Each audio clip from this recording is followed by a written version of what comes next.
Hello friends, आज का हमारा टॉपिक है नेफ्रोटिक सिंड्रोम। और नेफ्रोटिक सिंड्रोम हम सबसे पहले पढ़ने से पहले हम थोड़ी इसकी ग्लोमेरुलोपैथीज जान लेते हैं कि ये मतलब क्या क्या हमारी किडनी जो है फ़िल्टर करती है और किस किस चीज़ पे डिपेंड करती है कोई भी चीज़ फ़िल्टर होने के लिए। तो ये हमारा बोमेंस कैप्सूल है, ये हमारी जो है विसरल एपिथीलियम है और ये हमारी पैराइटल एपिथीलियम है। This is our parietal epithelium and this is our यहाँ पे visceral epithelium। हमें पता है कि यहाँ पे क्या होती है, हमारी बेसमेंट मेम्ब्रेन होती है। This is our basement membrane. ये इतना गैप नहीं होता है, यहाँ पे इंटरडिजिटेटेड होती हैं ये पोडोसाइट्स। इनको हम दूसरा नाम पोडोसाइट्स भी बोल सकते हैं, पोडोसाइट्स। और ये है हमारी बेसमेंट मेम्ब्रेन। और सबको पता होगा कि जो बेसमेंट मेम्ब्रेन है उसमें कौन से टाइप का कोलेजन प्रेजेंट होता है। तो हमें याद है ना, base on the floor, type 4 collagen. Type 4 collagen कहाँ पे प्रेजेंट होता है? Base on the floor means basement membrane में। ये हमारी इसको ट्रिक है याद रखने की। Base on the floor means basement membrane पे कौन सा कोलेजन है? टाइप 4 कोलेजन प्रेजेंट है। ये हो गई हमारी बेसमेंट मेम्ब्रेन। अब हम यहाँ पे कैपिलरीज बनाएंगे। यहाँ पे सबको पता है कैपिलरीज का टफ्ट आता है। तो ये ब्लड सप्लाई हमारी हो गई। अब यहाँ पे जो है, यहाँ पे हमारी मिजेंजियल सेल्स होती हैं। ये पूरा पोर्शन किसका होता है? Connective tissue. और ये क्या है? ये सब हमारी मिजेंजियल सेल्स, मिजेंजियल सेल्स। अब जो है, अब कोई भी चीज़ फिल्टर होती है। अब जैसे सबको पता है कि जो रीनल आर्टरी है उसके अंदर 20% ब्लड आता है हमारा, है ना। अब उसके अंदर 20 आता है, लेकिन हमारी किडनी कितना फिल्टर करती है? 120 ml फिल्टर करती है। तो अब कैसे कैसे फिल्टर होगा? अब जैसे कि ब्लड के अंदर तो बहुत सारी चीज़ें होती हैं, तो अब कौन कौन से यहाँ पे बैरियर प्रेजेंट होते हैं जिसकी वजह से सिर्फ 120 ml फिल्टर हो पाता है? तो वो बैरियर का नाम है, पहले होता है, फर्स्ट हमारा हो गया size barrier. Size barrier, size barrier कैसे? क्योंकि जो हमारी जो ये ब्लड वेसल है, यहाँ पे ये इसमें क्या होते हैं? एंडोथेलियल सेल्स होते हैं। और सबको पता होगा किडनी के अंदर जो एंडोथेलियल सेल्स होती हैं ये फेनिस्ट्रेटेड एंडोथेलियल सेल्स होती हैं। जैसे अलग अलग टाइप की होती है ना सेल्स, वैसे ये फेनिस्ट्रेटेड एंडोथेलियल सेल्स होती हैं। तो इनके बीच में क्या होता है? फेनिस्ट्रेशंस होते हैं। तो ये जो फेनिस्ट्रेशंस जो इनके अंदर होते हैं उनका साइज़ कितना होता है? फेनिस्ट्रेशन का साइज़ कितना होता है हमारा? 70 से 100 नैनोमीटर का।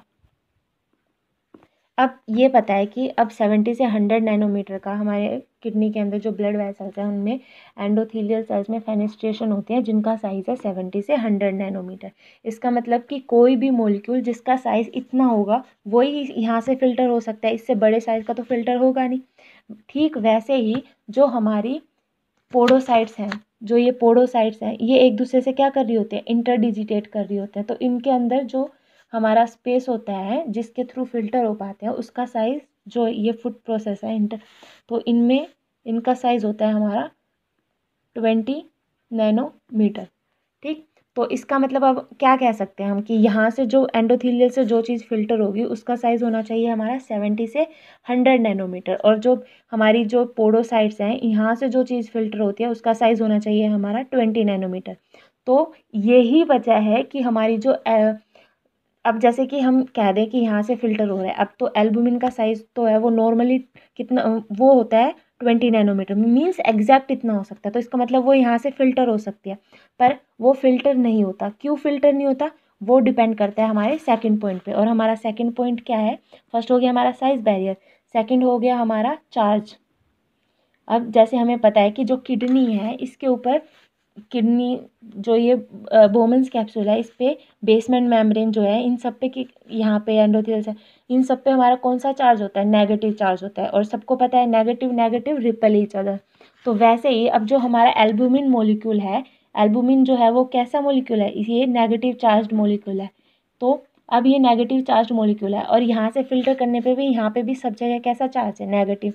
तो इस यही वजह है कि जो हमारा एल्बुमिन है वो किडनी से नॉर्मली फ़िल्टर नहीं कर पाता। मैं यहाँ पे नॉर्मली बोल रही हूँ, इसका मतलब किडनी से नॉर्मली एल्बुमिन फ़िल्टर नहीं होता। क्यों? क्योंकि उसका जो चार्ज है वो नेगेटिव चार्ज है, और लेकिन उसका साइज़ तो सही है 20 नैनोमीटर। तो इसलिए किन दो फैक्टर पे डिपेंड करते हैं, size barrier and charge barrier.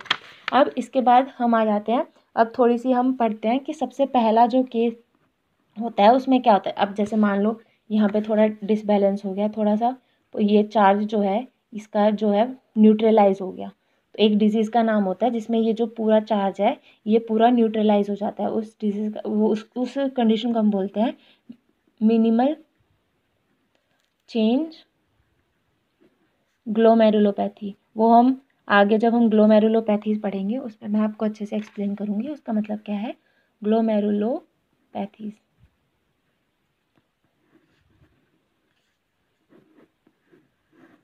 ठीक है, तो बस यहाँ पे क्या है, इसमें हमें अभी अभी के लिए सिर्फ इतना याद कर लेते हैं कि इसमें क्या है, जो चार्ज है ये न्यूट्रलाइज हो जाता है। चार्ज न्यूट्रलाइज, अब चार्ज न्यूट्रलाइज होगा, charge neutralise on basement membrane. Basement membrane का जो ये चार्ज है अगर ये न्यूट्रलाइज हो जाएगा तो इसका मतलब हमारी एल्बुमिन प्रोटीन जो है वो ईजिली लीक हो सकती है इसकी वजह। क्यों? क्योंकि सिर्फ उसको नेगेटिव चार्ज ही तो रोक रहा था फिल्टर होने के लिए। तो अब यहाँ पे ये फिल्टर हमारी हो जाएगी। तो इस डिजीज़ में क्या हुआ, हमारी सिर्फ सेलेक्टेड प्रोटीन ही तो लीक हुई ना। तो इसको इसलिए इसका नाम हो जाएगा सेलेक्टिव प्रोटीन यूरिया। क्या हो गया इसका नाम? Selective protein urea. और इसका हम दूसरा नाम बोल सकते हैं एल्बुमिन यूरिया। क्यों? क्योंकि सिर्फ एल्बुमिन ही तो आ रही है, लीक आउट कौन सी प्रोटीन हो रही है, सिर्फ और सिर्फ एल्बुमिन। तो तो इसमें क्या होता है, इसमें सिर्फ हमारी एल्बुमिन लीक आउट होती है। अब हमारी ओनली सेलेक्टेड प्रोटीन लीक्स। अब हमारा सेकंड पॉइंट है, सेकंड पॉइंट आ जाता है। अब हम थोड़ी सी और बड़ी कर देते हैं, मीन्स अब जो है प्रोटीन्स जो है सिर्फ यहाँ पे एल्बुमिन लीक हो रहा था, अब हम इसके साथ क्या है, अब हमारी किडनी से लीक हो रहा है एल्बुमिन प्लस ग्लोबुलिन। अब क्या हो गया, ये नॉन सेलेक्टेड, तो नॉन सेलेक्टिव प्रोटीन यूरिया। अब ये हमारा हो गया नॉन सेलेक्टिव प्रोटीन यूरिया। क्यों? क्योंकि इसके अंदर क्या क्या लीक हो रहा है, इसके अंदर हो रहा है हमारा एल्बुमिन प्लस ग्लोबुलिन लीक्स। तो अब जो है इसके अंदर क्या क्या है, इसके अंदर जो है हमारा साइज भी और पोर भी। क्यों? क्योंकि पोर क्यों यहाँ पे मैंने पोर इंक्रीज करेंगे, मैंने साइज भी इंक्रीज हो रहा है, पोर भी इंक्रीज हो रहा है। क्यों मैंने ऐसा बोला? क्यों? क्योंकि जो है ग्लोबुलिन है उसका तो जो है साइज जो है वो 20 नैनोमीटर से ज़्यादा होता है। अगर वो लीक हो रहा है इसका मतलब हमारी यहाँ पे जो हमारी पोडोसाइट्स है उसका साइज़ थोड़ा इंक्रीज़ हुआ है। इस वजह से हमने यहाँ पे क्या बोला है, size increase and pore increase. और इसमें क्या था, इसमें सिर्फ नंबर ऑफ पोर्स इंक्रीज़ हो रहे थे, तभी तो हमारी एल्बुमिन लीक आउट हो रही थी। क्यों? चार्ज भी न्यूट्रलाइज हो गया था और नंबर ऑफ पोर्स इंक्रीज़। ठीक, अब हमारी आ जाती है थर्ड। अब इसमें क्या है, अब यहाँ पे हमने एल्बुमिन भी लीक हो गई, ग्लोबुलिन, तो इसको हमने बोल दिया नॉन सेलेक्टिव प्रोटीन यूरिया। अब क्या हो रहा है, हमारी एल्बुमिन भी लीक हो रही है, ग्लोबुलिन भी लीक हो रहा है, फाइब्रिनोजन भी लीक हो रहा है। तो अब इसमें क्या होगा, इस कंडीशन में क्या होगा, हमारी जो किडनी है, सपोज ये हमारी किडनी है, नेफ्रॉन्स है,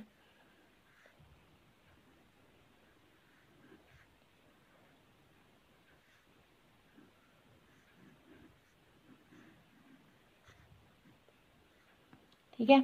तो अब क्या है, अब हमारी जो किडनी है उससे जो है हैवी अमाउंट में प्रोटीन जो है लीक आउट हो रहा है। अब हैवी अमाउंट में प्रोटीन्स जो है वो लीक आउट हो रहा है ना। तो अब प्रोटीन हैवी अमाउंट में लीक हो रहा है, तो इसकी एक रेंज होती है। अगर इस रेंज से ज़्यादा प्रोटीन लीक हो रहा होता है, सपोज यहाँ पे हम लिखते हैं greater than 3.5 gram per day protein अगर यूरिन में रिलीज हो रहा है, तो इसमें क्या हो गया, इसमें